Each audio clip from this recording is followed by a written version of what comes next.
Hello everybody and welcome back to the channel. Today we're going to be talking about Battlefield 2142 Remastered. So the mod finally has released. I think it was about a day ago when I'm recording this, and you know what? It took me like so long to install it. It kind of started to tick me off. I started running into a lot of really strange issues, but I did find that once I uninstalled everything and reinstalled everything again and went right back through the process, I actually did manage to fix it, and I got everything running and working, and it's great. I'll leave a link in the description to a video that my friend made that will walk you through how to get the game and how to install it and everything. And so you don't really have to worry about that stuff too much, but do know it does take a little bit of time to download everything and unpack everything.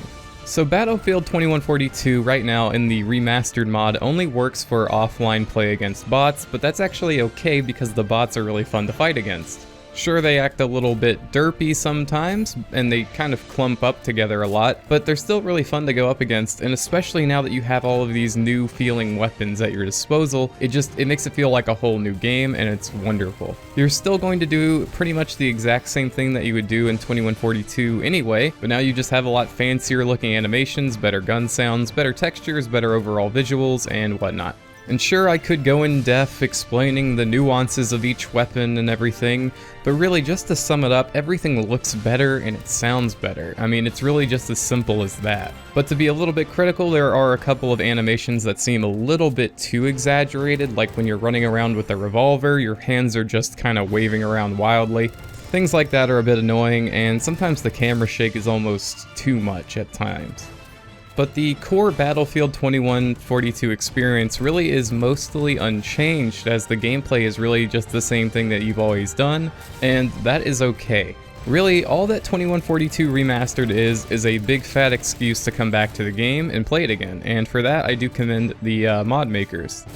So apparently they have actually gotten a multiplayer server to work with this mod one time. However, I wasn't really there for that test, so hopefully in the near future we will be seeing some online compatibility with this mod, and I think that's going to expand the player base and make it a lot more fun to play. Like I said, bots are great and all, but they can get a little bit boring after a little bit. So if you're watching the gameplay footage in the background, you actually can see for yourself just how nice this looks. It might get a little bit pixelated due to the YouTube encoding and whatnot, but it really does look great, especially when you have the reshade EMB enabled on top of it.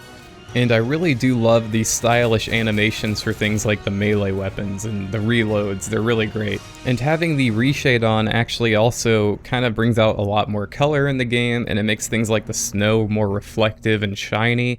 And it really does just kind of add more depth to the visual experience of 2142. The mod also comes with a texture pack that you can install. However, I wouldn't necessarily recommend doing that at first, just because that adds so much extra strain to the graphics card. Only do that if you have something really powerful. I mean, I have a 970 and I'm still having some, FPS issues on this mod, so just think about that before you install that mod pack. But see, that kind of starts to lead into some of my problems with the mod, and do keep in mind that this is version 1.0, so that means that we're kind of just beta testing this at the moment and sending in our bug reports to the developers of this mod, so that maybe they can kind of iron some of this stuff out. So, multiple times my game has crashed on this mod. Whenever I've entered certain vehicles at certain times it's crashed. It would seem like every time I get in a tank, other than one time, I've had a crash. One time I got into a mech and I crashed, but then I was able to fly a jet the next time without any crashing, and it really ultimately feels like something with the graphics is off. Like, if there's too many polygons in a scene, it just crashes the game.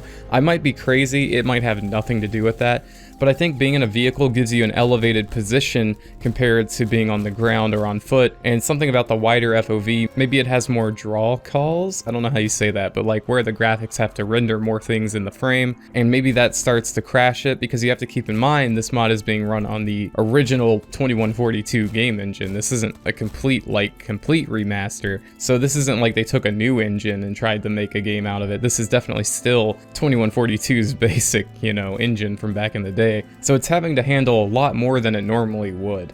And this can also lead to some lower frame rates too, and that starts to present a lot of issues in combat. But then again, like I said, you could probably lower your resolution or lower certain graphical settings in the main menu to kind of alleviate some of that. I haven't gotten to test it a whole lot, but I did lower some settings and I did see better results. However, on maps like Return to Karkand, where there's tons of buildings and tons of infantry combat in the streets, you're going to have a really bad frame rate. However, if you play more open maps, you tend to have better frame rates, and it's a lot more playable that way, so I'd say stick to the larger maps with bigger open areas in them.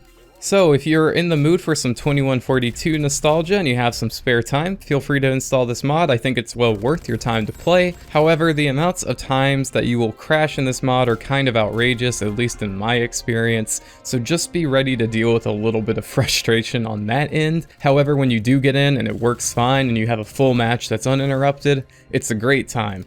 You can also go and check out the Reclamation mod. I don't remember how exactly this all works, but I think if you watch the same video I'll link below in the description that talks you through how to set up everything, at least for the base game. It also walks you through how to get that Reclamation server working, and that lets you play the original 2142 in multiplayer. A lot of people are under the false understanding that since Revive got shut down, you can't play 2142 online anymore, but that's actually false. You can play on these Reclamation servers. There's a US and an EU one, and it's a ton of fun to go back and play 2142, and maybe this video can help build up the community on that again. And then, like I said, maybe Project Remastered will have its own servers up soon enough, and then we'll be playing that. So if you like this video and want to spread it around, feel free to do so. Let everyone know that 2142 is kind of back in a big way, and I'll talk to you guys in the next video. Stay frosty out there.